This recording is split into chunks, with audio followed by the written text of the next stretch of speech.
Reppureissumme oli siinä vaiheessa, että oli aika jättää kauniit valkoiset hiekkarannat Malediiveillä taakse ja suunnata takaisin lentokentälle. Seuraavana kohdemaana meitä odotti Thaimaa, upeaa vuoristoa pohjoisessa ja rentoa saarielämää etelässä.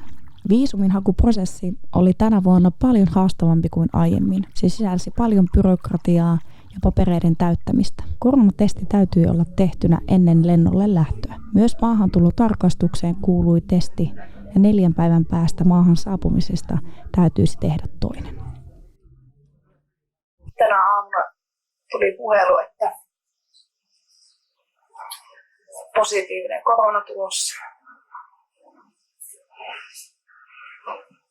Tällä hetkellä on tukkonen olo, kurkku on kipeä. Sitten mulla on ollut aika korkea kuume. Tällä hetkellä ei varmaan ole, kun on syönyt niin paljon puranoa.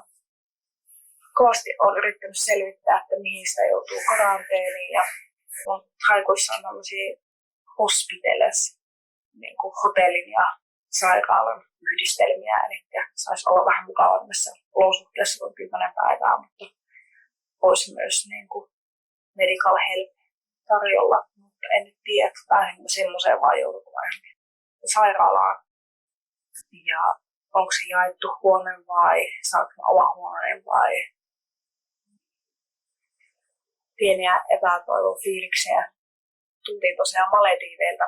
Siellä tehtiin testit Pikkusaarella. Ja vahva epäilys on, että tätä testejä ei ikinä lähetetty mihinkään sairaalaan, vaan että joku hienosti kotosopilla kasasi meille paperit. Maksoi $65 per naamu, mutta ne tuli semmoisella aikataululla sieltä ottaen huomioon, että edeltävänä iltana otettiin testit ja sieltä saarelta ei mene pääkaupunkiin kuin 2 speedboatia per päivä. Niin muualta netistä kun luettiin noista pikatesteistä ja nopeista tuloksista, niin oli kyllä sitten tuplasti ton hintaisia, niin taidettiin saada vaan varmat negat. Mutta mulla oli vähän kipeä olo, kun oltiin lähdössä Malediivilta ja halusin sitten varmistaa, koska se testitulos tosiaan näytti niin epäilyttävältä, niin tein sitten kotitestin vielä, mutta sekin oli negatiivinen, joten uskallettiin lähteä lentämään, mutta nyt tuli sitten positiivinen. Että ei olla niin yllättyneitä tästä tuloksesta, mutta kumminkin vähän. Mä ajattelin, että se voi olla myös joku angina tai poskiontelon tulehus tai jotain semmoista. Toinen keissi on se, että hän siellä sai negatiivisen tuloksen, vaikka ollaan niin tässä oltu saman katon alla koko ajan. Niin se on käynyt vapaasti kulkea sitten tuolla ympäriinsä vai joutuuko hänkin karanteeniin ja sairaalaranteenit ja tommoset, niin vakuutusyhtiö korvaavasti sitten, kun sulla on positiivinen tulos, mutta jos sun pitää altistumista johtuen olla jossain, niin sitten ne menee omaan piikkiin. Alternative, että mä saan nyt positiivisen ja lähden karanteeniin ja parin päivän päästä 4 päivää tästä eteenpäin, niin on muutenkin tässä Test and Go-programmissa pakko käydä testissä ja olla täällä hotellikaranteenissa päivän testituloksia ootellen, niin jos sitten tovahtaakin positiiviset tulokset, niin sitten saa olla vaikka 10 päivää. Jee. Laittelee mulle tuolta sairaalasta viestiä, että mun pitäisi maksaa deposit-maksua 2 700 €. Vaikka mä sanon niille, että mun vakuutus korvaa ja siinä ei ole mitään maksukattoa, niin silti tulee koko ajan vaan infot, että mihin laittaa rahaa. Ja onneksi on olemassa semmoinen ryhmä tuolla Facebookissa kuin Thaimaan ystävät, jossa on paljon ihmisiä, jotka tietää paremmin. Laitoin sinne aamulla heti kyselyä, että mitäs nyt kannattaisi tehdä. Niin siellä jos sanottiin vinkkinä, että älä missään nimessä anna niille rahaa mihinkään deposit-maksuihin. Että tarkoitus niillä varmasti on siinä, että mä maksan noin valtavan ison summan rahaa niille säästöön. Ja sitten ne keksii ihan olemattomia kaikkia eri kuueriä, mitkä tulee, mitä vakuutusyhtiö ei itse saa maksaisi, niin mitkä menisi sitten mun omaan piikkiin. Joten 3:45 iltapäivällä me ollaan saatu tulokset 8 aikaa ja jälkeen ollaan hotellihuoneessa.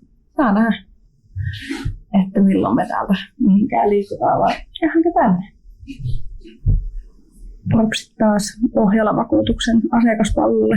Mä olen soitellut sinne useaan otteeseen ja käytin kaiken mun paikallisen krediitin ja Daven paikallisen krediitin. Ja nyt sitten ajattelin, että en Suomi-puhelimen laskuun enempää soitteli noita ulkomaan puheluja.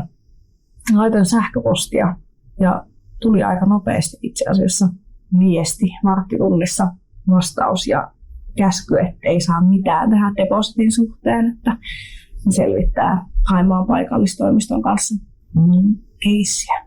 Elikkä ei muuta kuin nostetaan kädet ilmaan ja katsotaan, voi käy.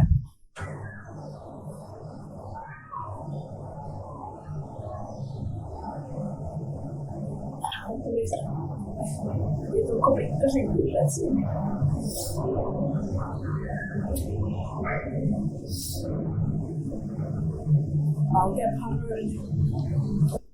What's the difference if the money comes from the insurance company or it comes from me? Yeah, well, what's the difference? We will get the money anyhow. Okay. Can you transfer me to some other hospital that have different kind of policy? Elikkä hän soitti sieltä sairaalasta ja tuumasi, että nämä on käytäntö, että se on potilaan itse maksettava. Että ei ole väliä, vaikka vakuutusyhtiö on valmis maksamaan kaiken, niin potilaan täytyy maksaa itse. Tämä on käytäntö. Eurocenter Bangkok on lähettänyt maksusitoumuksen sairaalaan. Kyseinen hoitolaitos on yhteistyökumppanimme ja heidän pitäisi hyväksyä paikallistoimistomme maksusitoumus.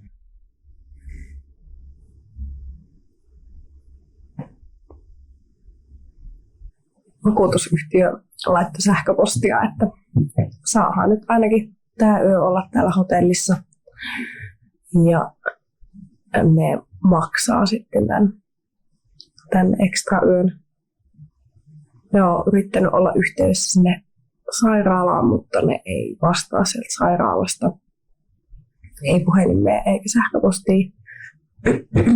Ne oli soitellut tänne hotellille kanssa ja hotelli on yrittänyt olla sairaalaan yhteydessä, mutta katsotaan huomenna, selviääkö jotain uutta.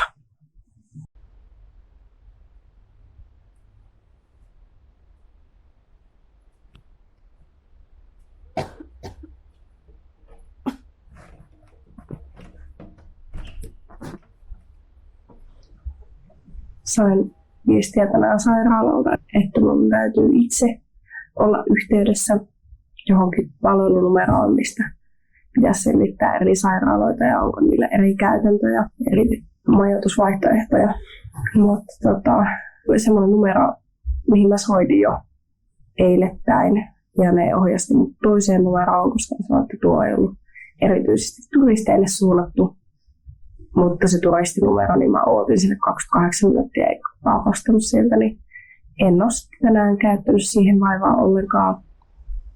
Soitin Respaa, että onpas mielellään täällä, että voiko ne hoitaa sen sairaalan kanssa, että me jäähän tänne ja olla vakuutusyhtiön yhteydessä kanssa. Ja Dave meni tänään käymään testissä, mekin on kurkku kipeä ja on katsonut koko päivän Netflixiä. Ja siinä se päivä onkin mennyt, kello on mulla 12. Päivä hyvin vietetty. Tilattiin takovenniä.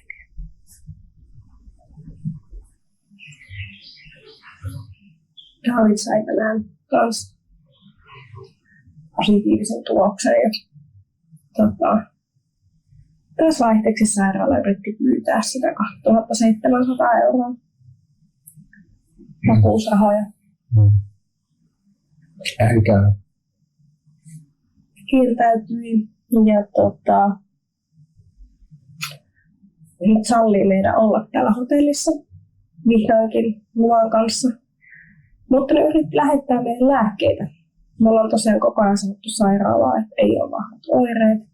Meillä on kyllä molemmilla autoilla kuume, mutta mulla on puranaa, joten niin kuin homma on hoidossa. Niin yhtäkkiä sitten Respasta soitetaan, että hei, että ne on lähettämässä sairaalasta meidän lääkkeitä. Että kuka maksaa tämän 30 000 haipahtia, mikä on yli 800 euroa lääkkeistä, mitä me ei tarvita eikä ole pyydetty. Mä sanoin, että ei kukaan maksa. Että ei tässä ole mitään järkeä. Ainut mitä pyysin niin oli Strepsisse. Niin, niitäkin me loppujen lopuksi tilattiin tämmöisen niin paikallisen Grabin kautta niin kaikkea snackseja ja muita. Niin ei ole tarvetta maksaa. Mutta sitten nyt ne yrittää selvittää, että kuinka monta päivää meidän pitää olla. Alkaako se karanteenipäivien laskenta niin testipäivästä vai tulospäivästä vai miten.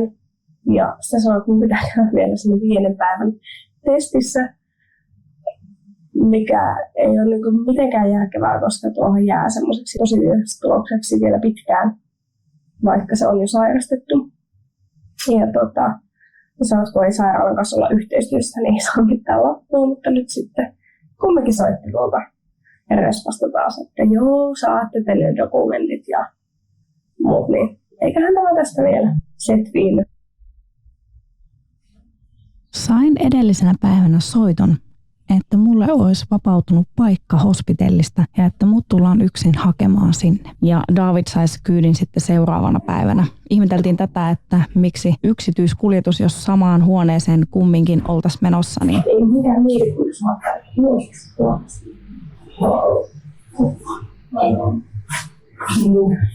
niin tulivat sitten järkiin, että haetaan sitten molemmat kumminkin vasta seuraavana päivänä. Hotellista lähtiessä Respa ei vaatinut meiltä maksua, vaan sanoi, että vakuutusyhtiö hoitaa laskun ja meidät siirrettiin hospiteliin. Siellä oli vastaanottokomitea täysissä suojavarusteissa odottamassa. Meiltä otettiin verenpaineet ja verensokeri mitattiin ja kuume ja sitten vielä ulkona siinä sujuvasti uima-altaan vieressä katoksessa niin keuhkoista otettiin röntgenkuvat. Kaikki on muovitettu. Mitäs säännöksiä me saatiin? Pitäisi mitään verenpaine, kuumetta, 2 päivässä, 7-3 päivällä. Niin, ja käytiin just tämä aivan online. Joo, mitä oli. Vähän överi juttu. Ruuat tulee 8 aamulla ja 12 päivällä ja 6 illalla. Ja saatiin tätä ulkopuolelta ruokaa, mutta ne tuo noihin samoihin aikoihin. Jos nälkää yllättää välissä tai muuta, niin ei paljon auta. Hyvää synttäripäivää. 30 vedove.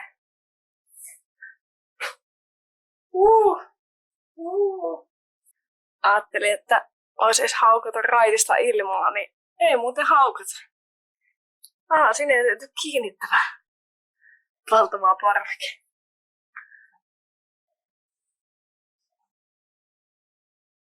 En olisi halunnutkaan raitista ilmaa. Siellä voidaan haaveilla ulkona olevasta uima-altasta. Joo, on ollut se, että jos mä Respasta, että tuolla tekemään jotain kokeita. Ne haluaisi, että mä en tiedä, onko se päivittäinen asia vai mikä homma. Ne haluaisi, että me ollaan verikokkeeseen menossa tuonne alas. Soittivat nyt jo toista kertaa. Siis meillä on pikkusen yskää. Siinä kaikki. Miksi meille ei kerrottu verikokeesta? Miksi meidän edes täytyisi ottaa verikokeet? Olimme tehneet kasaan muita testejä, joista näkyi, ettei meillä ollut enää oireita. Pihalla oli pitkä tiivis jono muita sairastuneita. Heillä saattaisi olla aivan erilainen variaatio koronasta kuin mitä meillä. Eli oli riski, että saisimme pahemman tartunnan jonottamalla testeihin. Emme muutenkaan päässeet edes haukkaamaan happea parvekkeelle. Miksi haluaisimme viettää aikaa muiden sairastuneiden kanssa? Aivan turhaan testiin. It was 23rd. 23rd. Yes. Like Just a sore throat, nothing serious. No, it's a smoker. Well, we were just calling here to go downstairs and take a blood test, but I don't think that's necessary at all. Yes, because before we came here, we didn't have any clue of all the tests that's being made here, like blood test, X-ray. We have not been informed of this at all. So there's been some communication problems here, so we're not giving you any blood tests, okay? I'm not trying to be rude, but we have not been informed at all. Yes, but I don't need any medication. I have no symptoms. Okay. Se sanoja päätyy, että täytyy ottaa se verikoe. Ja me tietää sitten, jos se korona on vielä kropassa, että me voidaan aloittaa se steroid treatment. Steroids.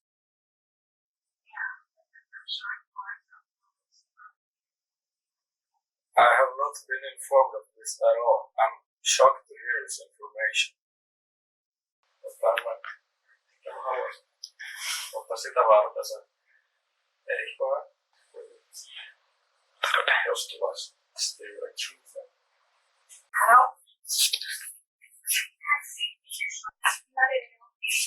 Yes, finally.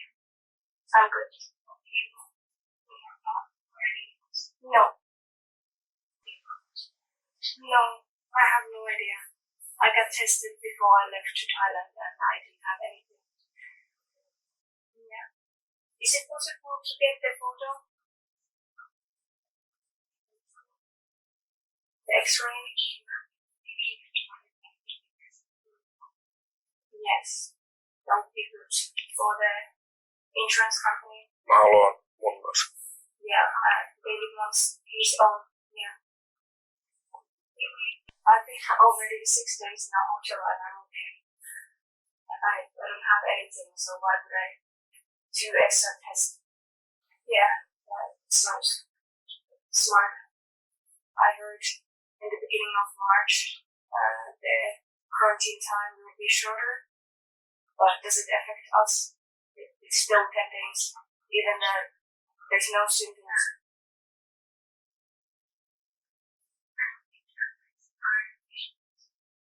Okay. Sanoit sä kysy? Yeah, if there's any possibility to leave when we don't have, yeah, please let us know. Thank you. Bye.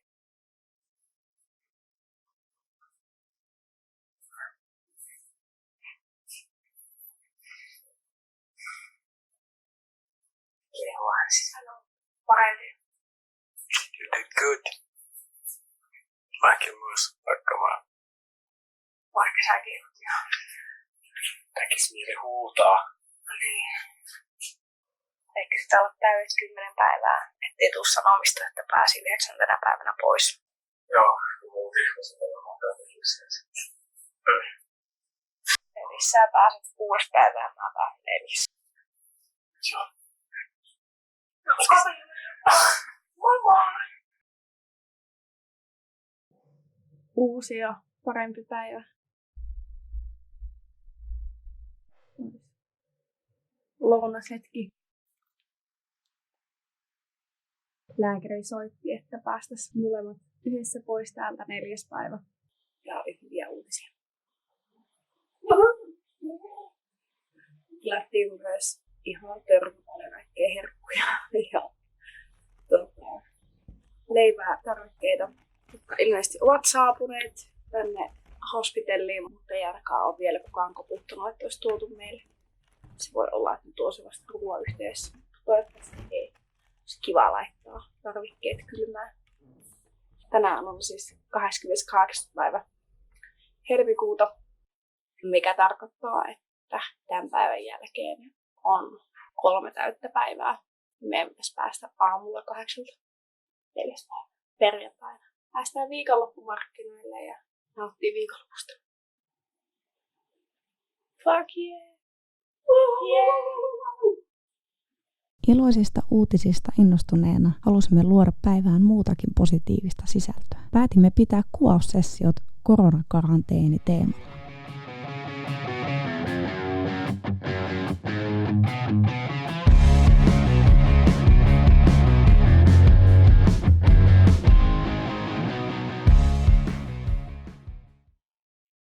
Tänään on mennyt melkein koko päivän nukkuessa. Herättiin ensin tietenkin 7.30 ottaa noin testit. Sitten joskus 10 aikaa soitettiin sairaalasta, että olette kuulemma kieltäytynyt hoidosta, eli siitä verikokeesta. Ja alkoivat uhkailemaan sillä, että vakuutusyhtiö ei nyt välttämättä sitten korvaa teidän hoitoa, kun olette kieltäytynyt siitä, että ne on suostunut tiettyyn sopimukseen. Ja että joo, alustavasti ne on hyväksynyt, mutta loppulaskuaan ei välttämättä hyväksy. Että jos ne ei hyväksy, niin meidän pitää maksaa. Et millä ihmeen logiikalla se menee niin, että jos me ei oteta jotakin palvelua, niin sitten palvelut, mitä meille tulisi joka tapauksessa, niin ei yhtäkkiä niitä maksettaisi. Että miksi vakuutusyhtiö haluaisi verikokkeen, kun meillä on positiivinen tulos, ei ole oireita, miksi me mentäisiin verikokkeeseen. Yritin perustella tätä sille sairaanhoitajalle tai joka liessä sieltä sairaalasta, mutta niin, en tiedä. Laitoin vakuutusyhtiölle viestiä, että mikä täällä on tilanne. Katsotaan. 4 seinän sisällä päivät kuluivat hitaasti. Tuli katsottua paljon Netflixiä ja tehtyä vähän kouluhommia, mutta motivaatiota muuhun ei oikeastaan enää riittänyt. 2. maaliskuuta lääkäri ilahdutti meitä soitollaan. Koska olimme olleet useamman päivän oireettomana, hän oli sitä mieltä, että olisimme seuraavana päivänä vapaita lähtemään karanteenista. Good morning, Savarika. I was wondering what time are we released? Will we get the papers right away when we leave? Okay. Go Punka. Bye. Joo, 12 mennessä. Check.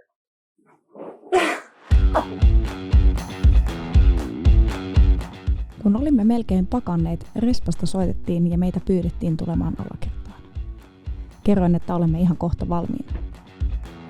Let's go! Hakkaa vähän raitista ilmaa.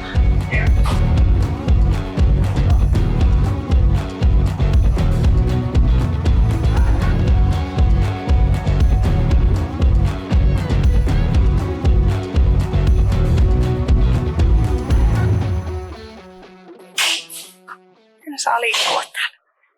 Mä ajattelin, että sun kannattaa kenelle kahvit. Respan pöydällä oli kasoittain parantumistodistuksia, mutta emme löytäneet jostain syystä omiamme. Kysyin asiasta työntekijältä. Hän ihmetteli, miksi meillä oli kaikki tavarat mukana. Hän oli juuri soittanut meille, koska halusi meidät alakertaan keuhkokuviin. Keuhkokuviin? Miksi haluat meistä lähtiessä ottaa uudestaan keuhkokuvat? Hän oli hämmentynyt. Eihän tänään ole teidän lähtöpäivänne.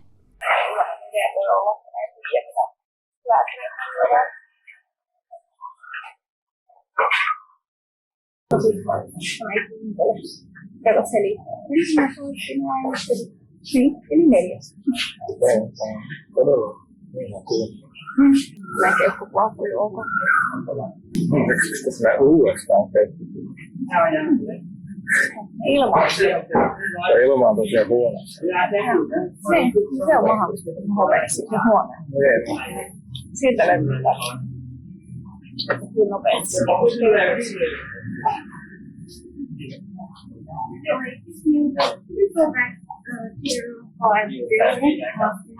Our agent from the hospital wants to talk to you.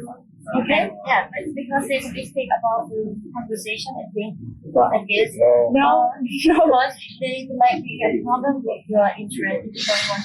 If you could not live, if you could not live here, Yeah, but I've been already 10 days. Yes. Yes, I've been 10 days, 10 nights already. Do you deal with this problem? We're staying right here. Yes. Yeah, they can call us here, so, but there's no need to go back to your room once you have fresh air. We'll be here? Yes, we'll stay here. Se on mun vakuutuksessa. Turhaan niin ahdut tämä ymmärtäisi, jos se just sama, että sä et ole ollut tarpeeksi monta päivää eristyksessä. Ei mitenkään tule mahdollista. Toiset ymmärtävät, että on puhelu väärin. Se saa, että paperit on valmiin. Niin. Voisi tulla sellainen kaukoittaa sitten. No. Okei.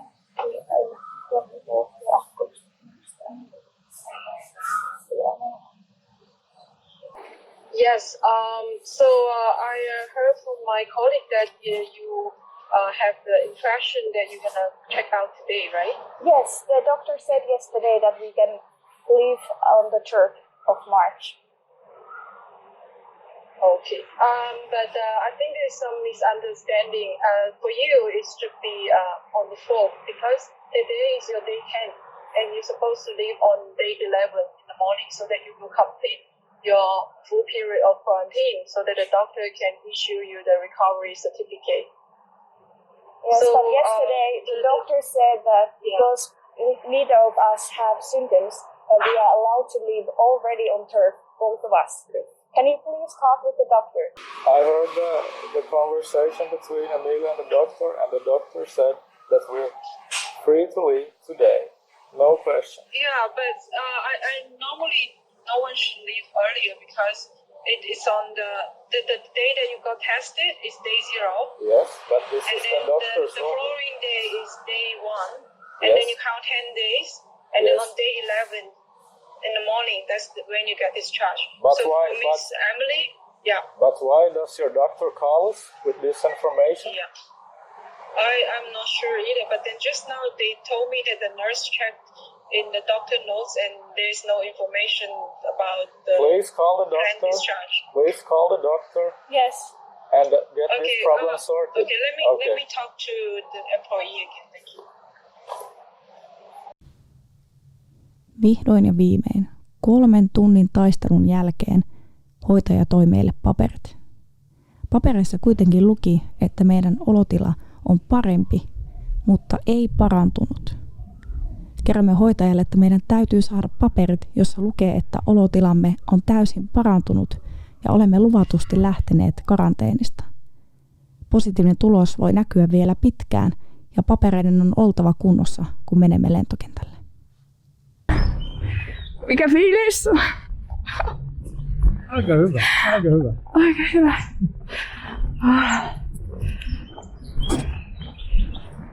Siis mä oon niin ressaantunut, mä tärisen ihan hulluna. Ja me päästiin pois. Freedom. Saatiin laput, missä lukee, että recovered, approved. Mihin mennään? Ihan mihin vaan.